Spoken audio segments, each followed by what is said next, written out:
집으로 돌아가는 길 오후에 찬바람이 불어오네 한가한다. 할아버지, 어? 전쟁은 왜 일어나는 거예요? 전쟁에는 이유가 없어. 다만 핑계만 있을 뿐이야. 약탈하려고 하는 욕심밖에 없는 것이야. 남의 땅을 뺏으려고 하는 그 지도자와 반대하지 않고 뒤따라 나선 백성들이 결국은 전쟁을 일으킨 주범들이야. 전쟁은 인류가 저지르는 집단 범죄야. 역사 속에 수많은 인류사에 전쟁이 많이 있었어. 서구에 대항해 시대가 있었는데 식민지를 확보하기 위해서 신대륙을 개척한다고 배를 띄우던 그런 시대가 있었어. 영국과 스페인 함대가 대서양을 지중해를 휩쓸고 또 포르투갈이 지질사라 군대를 싣고 배를 띄웠어. 그렇게 해서 동인도제도, 남태평양, 아메리카 대륙 할 것 없이 평화롭게 살던 그 땅의 원주민들이 무수히 많이 학살당했어. 잉카 문명의 후예인 그 페루의 원주민들이 하루에 스페인 병사가 휘두른 칼 앞에 5천 명이 넘게 죽었어. 짐승을 죽이듯이 사람을 많이 죽인 거야. 할아버지가 가서 살던 라스팔마스도 원주민은 아예 이 땅에서 자취를 감추고 말았기 때문에 과거에 어떻게 생겼는지 사진에도 남아있지 않아. 마지막 남은 그 추장이 스스로 떨어져서 죽은 것으로 원주민의 최후가 그렇게 끝났어. 얼마나 비참해? 그 전쟁에 이유가 있었어? 아니. 없어. 그냥 침략한 거야. 이 세상의 최고의 강대국인 미국 대 예외가 아니야. 교회를 세우고 하나님을 찬양하면서 그 원주민들을 다 죽인 끝에 지금은 거의 멸종 위기에 있고 얼마 남지 않았어. 많은 유럽인들이 정착해서 살고 있어. 그게 지금 현재 미국이야. 독일의 히틀러가 세계 2차 대전 중에 유태인들을 학살한 숫자가 200만 명이야. 그때 저 일제라고 불리는 지금 일본도 우리나라를 일본으로 합병을 시켰어. 그리고 우리 한글도 쓰지 못하게 하고 이름도 다 일본 이름으로 바꾸는 창씨 개명을 시켰어. 교회에도 예배드리다가 도중에 12시 정오가 돼서 사이렌 소리가 웽 하고 울으면 목사님이나 성도들이 한꺼번에 저 동쪽을 쳐다보고 천황을 향해서, 그러니까 일본 왕이야, 일본 왕을 향해서 절했어야 됐어. 그리고 또 예배를 드렸어. 그게 무슨 예배냐? 비참한 거야. 그걸 가리켜서 동방요배라고 그랬어. 동쪽에 있는 저 신을 향해서 절한다, 그런 의미야.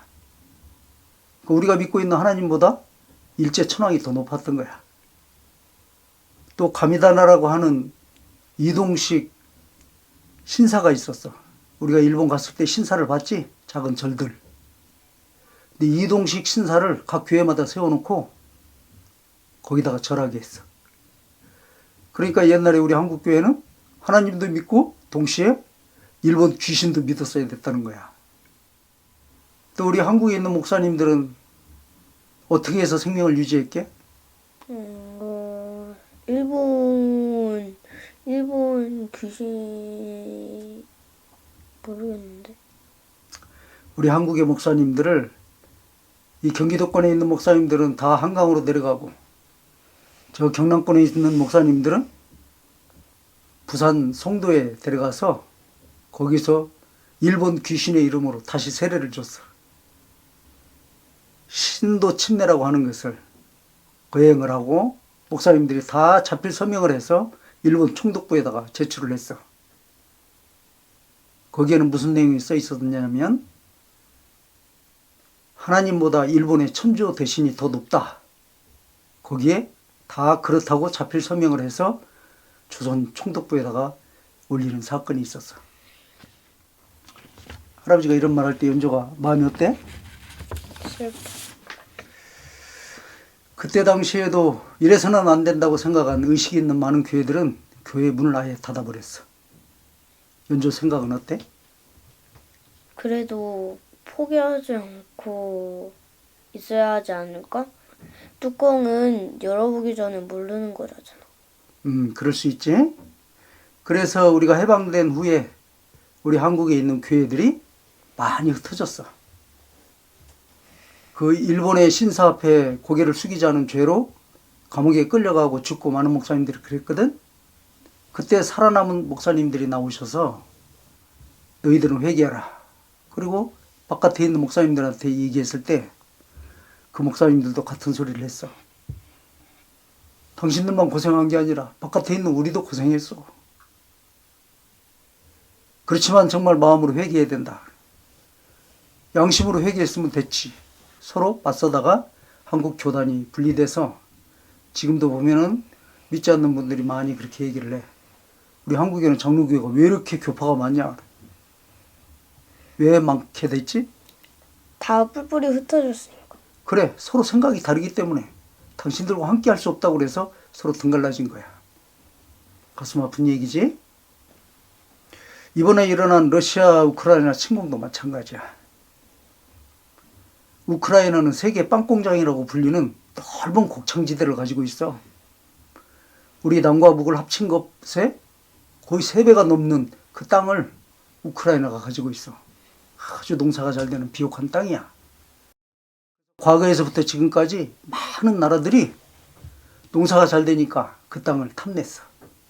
우크라이나 농민들이 과거 소련을 다스렸던 스탈린이라고 하는 사람의 독재 시에 열심히 농사 짓고 자기네들은 곡식 한 털도 먹지 못해서 굶어서 죽은 사람이 800만 명이 나왔어.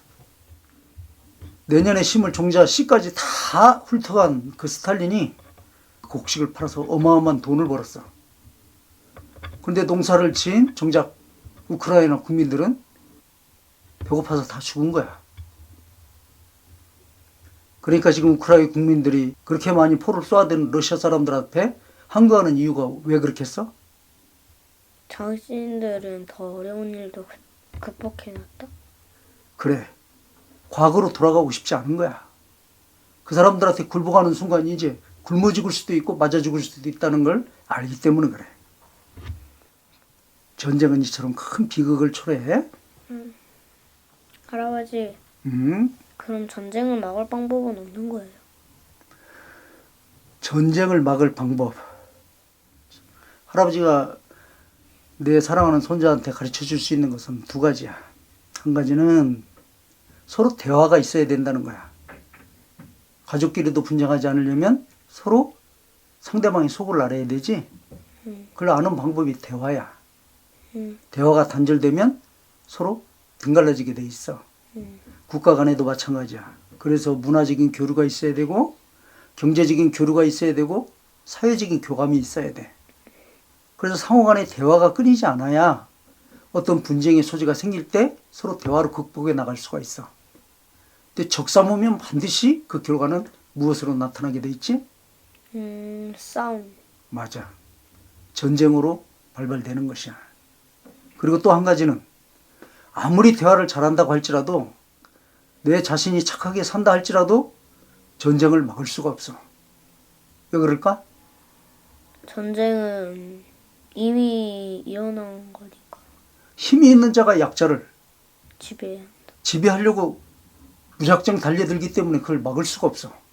그래서 전쟁을 막을 수 있는 2번째 방법은 힘이 있어야 돼.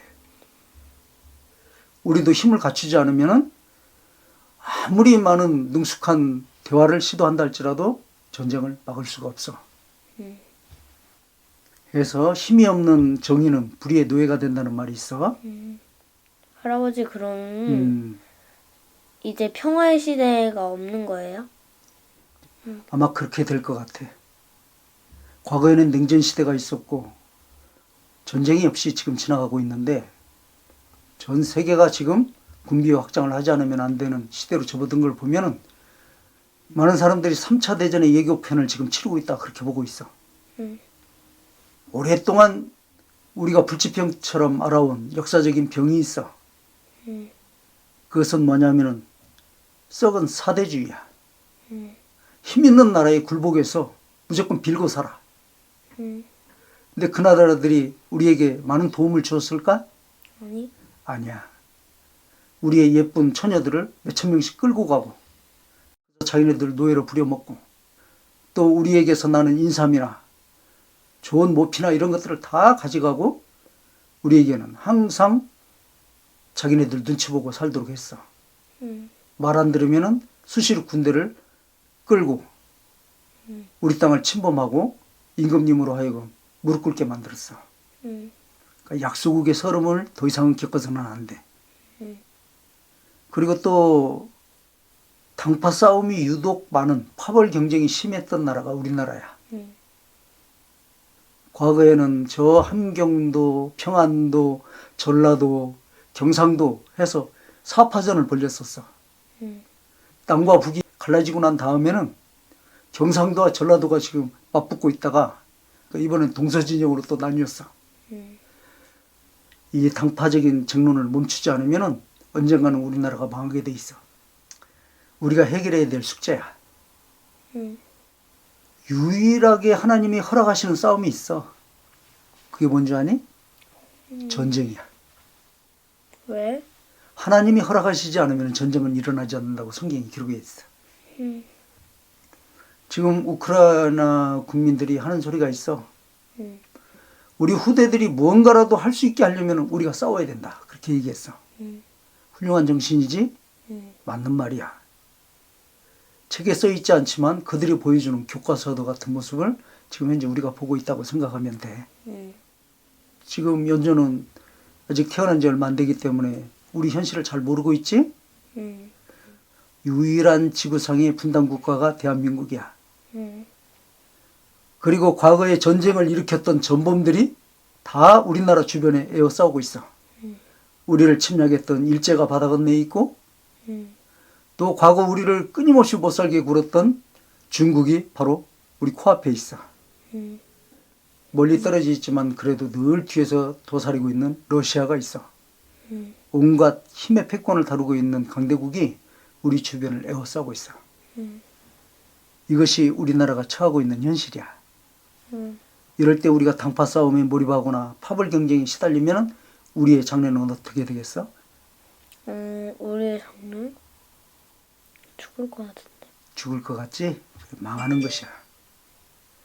우리가 살기 위해서라도 우리 국민들이 정신을 똑바로 차리고 제대로 현실 감각을 가지고 또 깨어서 신앙생활하는 사람들은 바른 신앙생활을 하고 믿지 않는다 할지라도 바른 국가관을 가지고 그렇게 건실하게 살아가는 것이 필요해. 그리고 유사시에 나라가 어떤 위기에 닥치게 되면은 분연히 들고 일어나서 한거하는 한 마음을 갖고 있어야 돼. 그래야 나라가 살아. 전쟁이 일어나면 무조건 싸워야 해. 맞아. 그것은 하나님이 우리에게 허락하신 명령이야. 내 가족과 내 식구들을 지켜야 되는 사명이 우리 모두에게 있는 것이야. 우리 행복을 도적질하는 그 어떤 것도 용납해서는 안 돼. 그러기 위해서 할아버지도 엎드려서 기도하고 하나님께 도움을 간청하는 것이야. 그래. 오늘은 좀 무거운 질문을 연조가 많이 했는데 어떻게 흡족했는지 모르겠어? 어때? 좋아? 좋았어? 그래, 고마워. 나중에는 또 다른 주제를 가지고 또 얘기해보자. 그래, 수고했어, 우리 연조.